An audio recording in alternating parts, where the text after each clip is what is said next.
Professor سعید صاحب، میں جاننا چاہوں گا کہ حبشہ، جس کا شاید درست تلفظ تو حبشہ ہے، اب اگر ہم حبشہ کہیں گے تو لوگ شاید ہماری غلطی نکالیں کہ حبشہ کہنا چاہیے تھا، یہ مسئلہ بھی ہو گیا۔ اس کا محل وقوع، اس کی سیاسی اور عصری اہمیت کیا تھی، اور عربوں کے حبشہ سے روابط کیا تھے؟ جب رسول کریم صلی اللہ علیہ وسلم نے اظہار نبوت فرمایا تو کیا صورتحال تھی حبشہ کی؟ بسم اللہ الرحمن الرحیم۔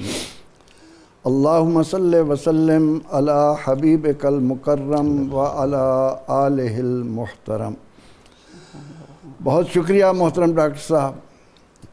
آج ہم انتہائی خوش نصیبی محسوس کر رہے ہیں کہ ہماری زبانوں پر اس سرزمین کا نام آ رہا ہے کہ جہاں سے ہماری امی جان حضرت ام ایمن سلام اللہ علیہا کا تعلق ہے۔ سبحان اللہ، سبحان اللہ۔ جس سرزمین سے سیدنا حضرت بلال حبشی رضی اللہ عنہ کا تعلق۔ سبحان اللہ۔ وہ بلال حبشی جن کو سیدنا فاروق اعظم رضی اللہ عنہ میرے آقا کہہ کر پکاریں، یہ ہے اسلام۔ اور حقیقی معنوں میں اگر ہم حبشہ کی خوش نصیبی کو دیکھیں جی تو قرآن نے کہا کہ جہاں سیدہ ہاجرہ سلام اللہ علیہا کے قدم لگے جی وہ اللہ کا شعار بن گیا، سبحان اللہ، اللہ کے شعائر میں داخل ہو گئی۔ اور وَمَن يُعَظِّمْ شعائر اللہ فَإِنَّهَا مِن تَقْوَى الْقُلُوبِ۔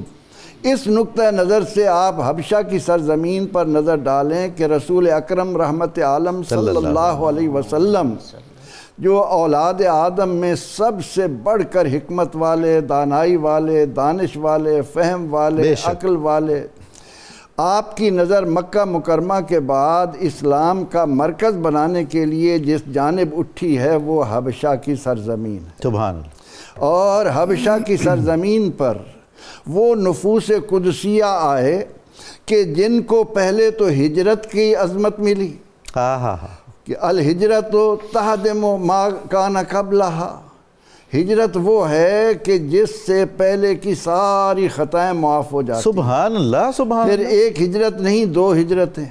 پھر یہ کہ یہ وہ نفوس قدسیہ ہیں جن کو قرآن نے السابقون الاولون من المہاجرین والانصار والذین اتبعوہم بإحسان، جی، ان کے قدم چومنے کا شرف اگر کسی سرزمین کو نصیب ہوا ہے تو وہ حبشہ کی سرزمین ہے۔ اس لیے اہل ایمان کے دلوں میں اس سرزمین کی جو قدر و منزلت ہے اس طرف بھی متوجہ رہنا چاہیے۔ بے شک، درست۔ جہاں تک ہم حبشہ کا محل وقوع جاننے کی کوشش کرتے ہیں تو یہ بر اعظم افریقہ میں بحر احمر کے کنارے پر واقع ہے۔ اس وقت اس کو حبشہ کہا جاتا تھا، آج اس کے ایتھوپیا کا نام بھی دیتے ہیں، ایریٹریا بھی وہاں ہے اور سوڈان بھی ہے۔ اس قدر وسیع و عریض تھا اسے؟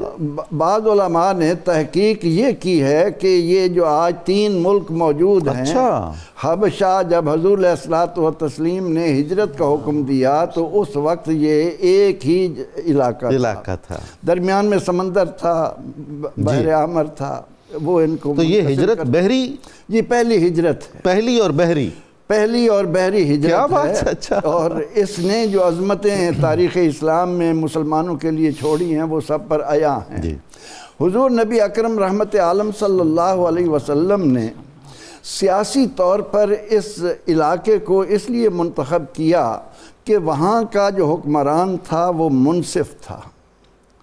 نبی اکرم رحمت عالم صلی اللہ علیہ وسلم جب ہجرت کے لیے صحابہ کرام رضوان اللہ علیہم اجمعین کو حکم دے رہے ہیں تو فرماتے ہیں کہ لو خرجتم الی الارض الحبشۃ فإن فیہا مالکا لا یظلم عندہ وہی ارض صدق حتی یجعل اللہ لکم خرجا مما انتم فیہ، کہ آپ صلی اللہ علیہ وسلم فرما رہے ہیں کہ تم جب حبشہ کو جاؤ گے تو وہ سرزمین ہے کہ جس کا حکمران منصف مزاج ہے، اس کے ہاں کسی پر ظلم نہیں ہوتا۔ قربان جائیں جناب اس حکمران کے اور اس سرزمین کے جن کی تعریف رسول اللہ صلی اللہ علیہ وسلم رسول اکرم رحمت عالم صلی اللہ علیہ وسلم، پہلے صحابہ نے بھی وہاں دعائیں دی، پھر نبی اکرم رحمت عالم صلی اللہ علیہ وسلم نے تو ان کی وفات پر جو ان کے لیے دعائیں دی ہیں وہ تاریخ کا ایک شاندار باب ہے۔ تو نبی اکرم رحمت عالم صلی اللہ علیہ وسلم نے اپنے صحابہ کرام رضوان اللہ علیہ مجمعین کو اس مقدس سرزمین کی طرف ہجرت کرنے کے لیے اس لیے فرمایا کہ روئے زمین پر جو شخص بھی اللہ کی اتاری ہوئی الہامی تعلیم سے تعلق رکھتا ہے اس کو واضح طور پر معلوم ہے کہ نبی اکرم رحمت عالم صلی اللہ علیہ وسلم اللہ کے آخری رسول ہیں، کیونکہ قرآن کہتا ہے کہ الذین یتبعون الرسول النبی الامی الذی یجدونہ مکتوبا عندہم فی التوراۃ والانجیل۔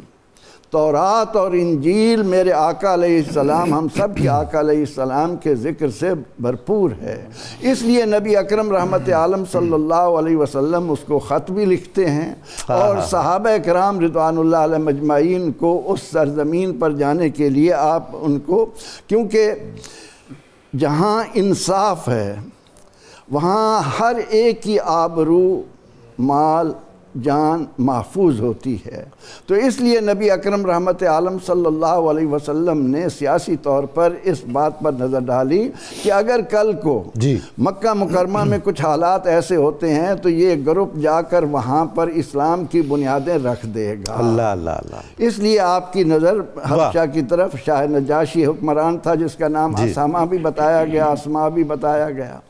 اب نبی اکرم رحمت عالم صلی اللہ علیہ وسلم نے اس لیے بھی اس جگہ کا انتخاب کیا کہ اس کے ساتھ تجارتی روابط تھے، آنا جانا تھا پہلے سے۔ آپ کے دادا حضرت ہاشم نے جب تجارتی راہداریاں پوری دنیا کے اندر پھیلائیں تو اپنے بھائی عبد شمس کو حبشہ بھیجا، اس لیے وہاں تجارتی قافلے عربوں کے جایا کرتے تھے، وہاں کے حالات سے حضور نبی اکرم رحمت عالم صلی اللہ علیہ وسلم آگاہ تھے، اس لیے آپ صلی اللہ علیہ وسلم نے صحابہ کرام رضوان اللہ علیہ مجمعین اور پھر اقتصادی طور پر ان تجارتی روابط میں، اور ہم دیکھتے ہیں کہ جب مشرکین مکہ اپنا ایک گروپ ان کو بہکانے کے لیے بھیجتا ہے تو وہ چمڑے کی مصنوعات کے تحائف لے کر جاتے ہیں، تو اقتصادی اعتبار سے بھی وہ سرزمین اس قابل تھی کہ وہاں پر حالات اچھے رہیں گے۔